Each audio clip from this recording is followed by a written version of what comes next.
Ini ada kaitannya dengan padi, menghormati Dewi Sri Pohaci. Ketika itu ada seorang yang membawa Tarawangsa ke Mataram untuk mengambil benih padi. Maka getaran si frekuensi itu bisa menyampaikan rasa. Lingkungan sekitarnya sampai ada yang kesurupan itu. Sudah ada ternyata nama Tarawangsa itu diperkirakan ada di abad ke-10.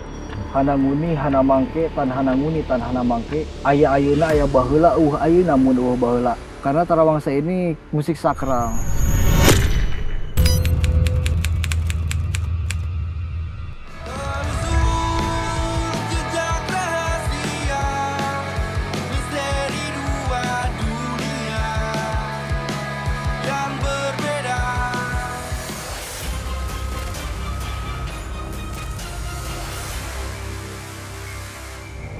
Ritual-ritual persembahan untuk dewa-dewi sudah dilakukan masyarakat Nusantara sejak dahulu kala. Salah satunya ritual kesenian Tarawangsa yang ditujukan untuk Dewi Sri Pohaci guna menyuburkan lahan pertanian. Apakah benar kesenian Tarawangsa dan alat musik kecapi dapat mendatangkan kesuburan?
Masih ditelusur jejak rahasia.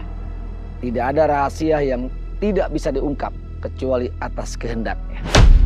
Sobat Rahasia, sebelum kita menghadirkan narasumber kali ini, saya ingin mengingatkan kembali, jangan lupa subscribe, like, komen, dan tekan tombol loncengnya.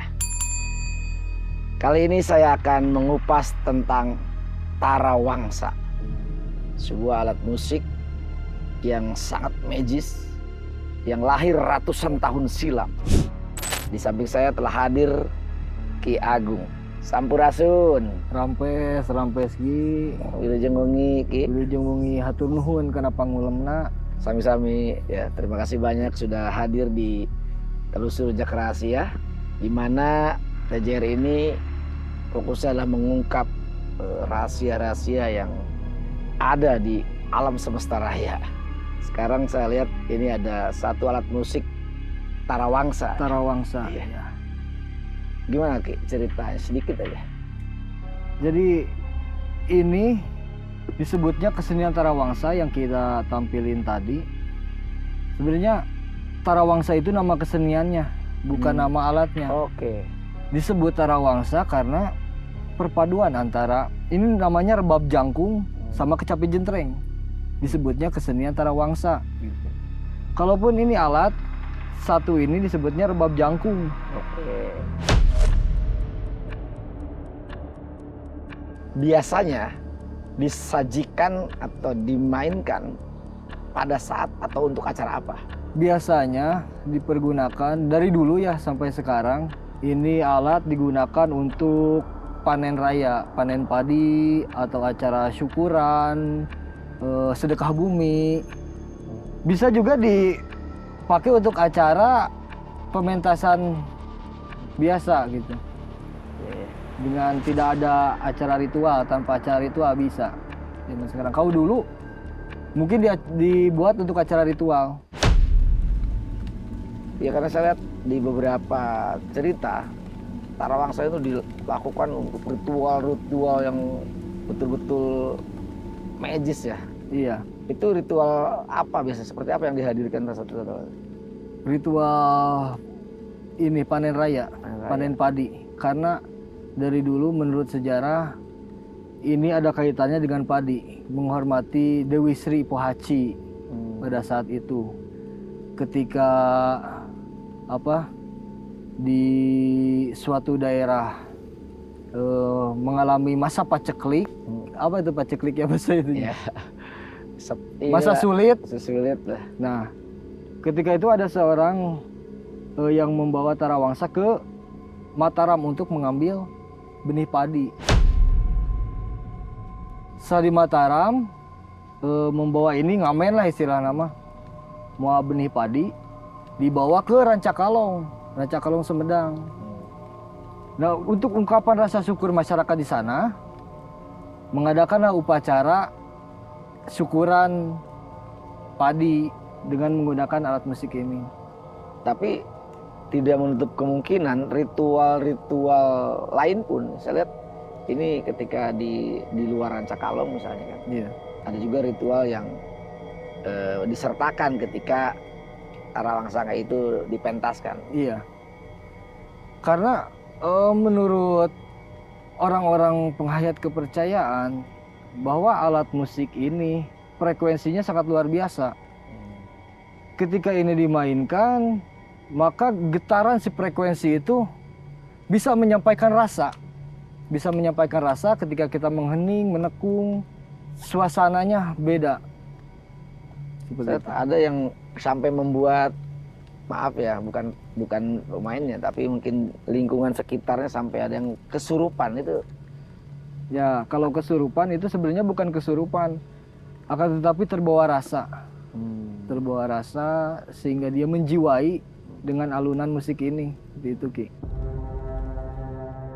Punten Ki Agung, di beberapa pertunjukan saya lihat seperti ada yang terbawa arus, seperti orang-orang kesurupan. Itu kejadiannya seperti emang begitu atau apa ya cerita menurut Mas Agung? Selama ini saya menemukan memang banyak yang seperti itu, akan tetapi itu bukan dimaknai kesurupan. Akan tetapi itu terbawa rasa, gerak naluri ketika seseorang mulai bangkit untuk menari. Ini ada tariannya, Ki. Mulai menari, dia terbawa suasana, kemudian dengan sendirinya gerak naluri, Ki. Seperti itu. Ngikutin kan. Iya. Dan sepertinya orang melihat itu di luar logika ya. Kok Iya. bisa misalnya seperti itu? Iya. Orang-orang mungkin menganggapnya itu kesurupan, tetapi itu bukan, Ki. Sebenarnya bukan kesurupan. Ada bunyi-bunyi apa kayak tadi misalkan ketika bunyi seperti ini nanti itu membangkitkan rasa ini atau rasa sedih atau rasa ada cerminan seperti itu nggak di Ada. misalnya Ada ketika kita bahagia, ketika sedih. Contoh seperti ini. Ini ada lagu yang mencerminkan tentang kesedihan ya, Ki. kesedihan.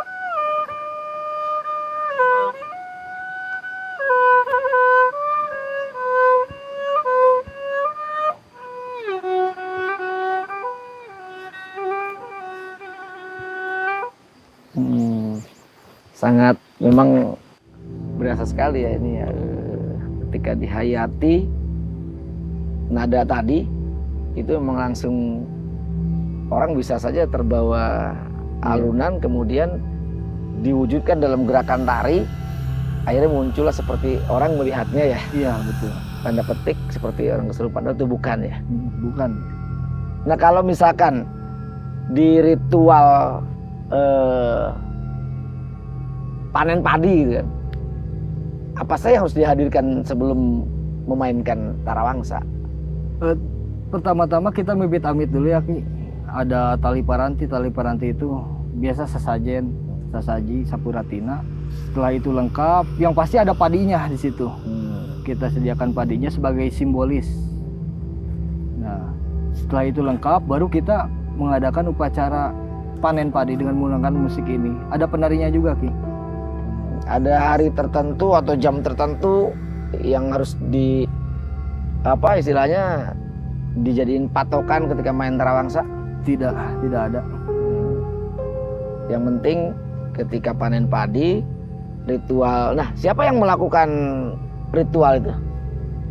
Biasanya Yang membaca raja, mantra dan Ya. lain sebagainya. Itu biasanya kokolot di tempat itu. di tempat panen padi tadi. Iya. Berarti kalau memang ini adalah kaitannya dengan panen padi, bisa jadi lahirnya pun lebih lama dari zaman Mataram. Iya. Jangan-jangan Dicatat seperti itu. dalam naskah Sang Sewaka Dharma sudah ada ternyata nama Tarawangsa itu diperkirakan ada di abad ke-10 di naskah Sang Sewaka Dharma itu. Naskah Sunda kuno. Ada guys pantangannya bagi orang-orang yang memunyikan tarawangsa, maksudnya yang memainkan rebab ini, kemudian tidak mengikuti apa aturan gitu kan, atau tidak mengikuti mematuhi pantangan. Kira-kira ada ininya nggak? Ada akibatnya nggak? Kalau itu mungkin di berbagai daerah ada aturan-aturan mengenai pakem Tarawangsa ya, Ki ya. Tarawangsa itu tidak boleh dikolaborasikan dengan musik modern, harus dengan pakemnya, dengan ciri khasnya. Itu ada di berbagai daerah. Cuman sekarang kan mengiringi perkembangan zaman ya, Ki ya. Banyak daerah-daerah lain yang mencoba untuk melestarikan kesenian Tarawangsa ini dengan memasuki ranah era sekarang ini. Dikolaborasikan dengan band seperti itu, tergantung daerahnya. Ada yang menyebutkan di daerah ini tidak boleh tarawangsa, harus apa? Seperti pakem. Nincak tetekon. Oh, ini cakut tekon namanya. Setiap daerah berbeda aturan, berbeda prinsip seperti itu. Kalau di daerah itu harus mengikuti aturan, kemudian ada yang nyeleneh, apa katanya akibat dari itu? Ada yang pernah disampaikan nggak walaupun mungkin Oh ada, kita- ada. Sering teman-teman beberapa kejadian waktu itu. Teman-teman di Bandung ya mencoba mengeksplor, ternyata ada omongan, ada yang tidak setuju dari lain pihak terkait Tarawangsa, karena Tarawangsa ini musik sakral, tidak boleh dirubah dari segi lagu, dari segi apapun itu tidak boleh dirubah. kaitannya kembali dengan padi ya. Kita lihat kalau di daerah barat itu kan sajiannya ada namanya rendo ya. Rendo, iya rendo. Itu hampir sama ya. Iya sama, cuma beda nama, sama aja sih sebenarnya. Saya juga pernah silaturahmi ke daerah Baduy. Itu ternyata ada alat seperti ini. Cuma namanya bukan Tarawangsa rendo. Mirip. Alatnya mirip. 2 senar. Samalah bentuknya seperti ini gitu. Cuma disebutnya rendo. Selain untuk tadi nada-nada sedih, ada juga untuk nada-nada gembira. Ada. Gimana? Ada nada-nada gembira. Contohnya seperti ini.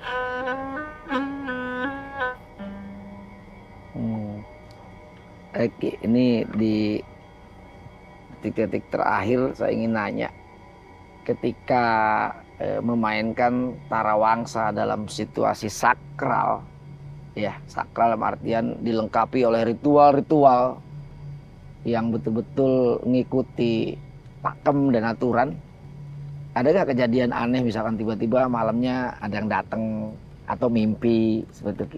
Pernah ya Pak, seperti itu? Sepengalaman saya selama ini belum pernah. Karena kan ketika sesuatu sakral itu kan biasanya kan banyak kejadian atau hal-hal yang mungkin secara simbolik itu memberitahu ke kita gitu. Nah, ini saya sudah hadir atau gimana, atau ada suara Sampai lain. saat ini belum pernah Belum pernah. belum Ya. pernah mengalami hal seperti itu. Karena memang pakemnya diikutin. Atau Eh, ada yang kasus lain.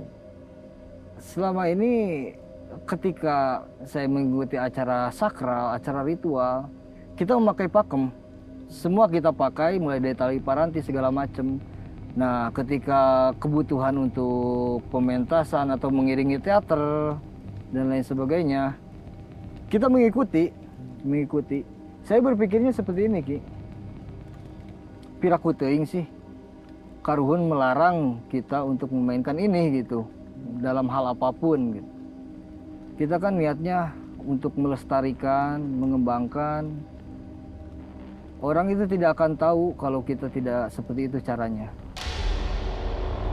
Ya, saya jelaskan tadi ketika piraku teuing karuhun ngalarang orang ngelakukan kieu, itu artinya masa sih nenek moyang kita ya Iya. melarang kita untuk memainkan alat musik ini untuk kebaikan barangkali Untuk ya. kebaikan. Ngelihat perkembangan zaman di mana kita perlu memodifikasi, Memodifikasi betul. tapi dengan tidak meninggalkan pakem Pakem. ketika kita berada di situasi yang memang harus menggunakan pakem. Iya. Oke, ada yang ingin disampaikan ke pemirsa terhadap Tarawangsa atau ke generasi